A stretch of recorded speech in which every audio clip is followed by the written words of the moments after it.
Recording studio Alamnagar Madhepura.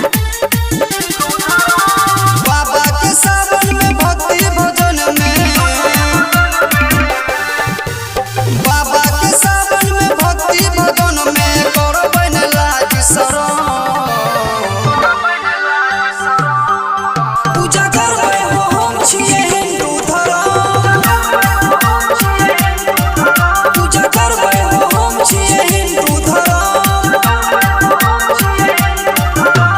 बाबा के सावन में भक्ति भजन में, बाबा के सावन में भक्ति भजन में करबन लाज शरण। पूजा करबै हो हम छियै हिंदू धर्म, पूजा करबै हो हम छियै हिंदू धर्म।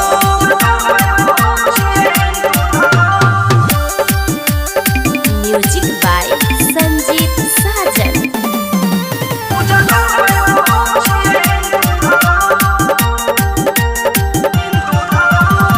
बाबा के महिमा भैया योहि में पूरा सावन भर हो।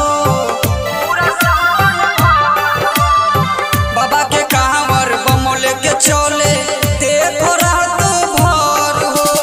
बाबा के नाम लेके बोल बम चले, बाबा हम बड़े प्यार जब बोले भैया अपना घर में जाके, भैया अपना घर में वही तो करबन लाज शरण। पूजा करबै हो हम छियै हिंदू धर्म, पूजा करबै हो हम छियै हिंदू धर्म।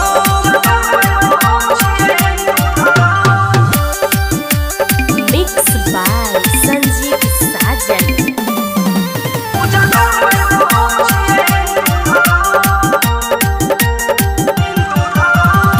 माथे पर पियर गमछा देखो, कंध पे लहल कवर हो।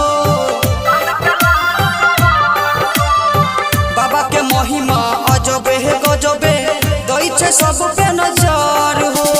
बाबा के नाम लेके मारे छै हो दम, पी के हो मस्त रहते काशिलम। कहे अरुण बम संजीव के,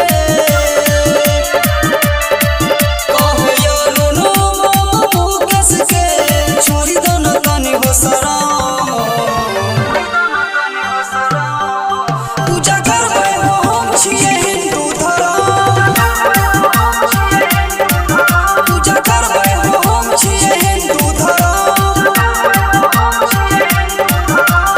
अनोखा digital recording studio Alamnagar Madhepura.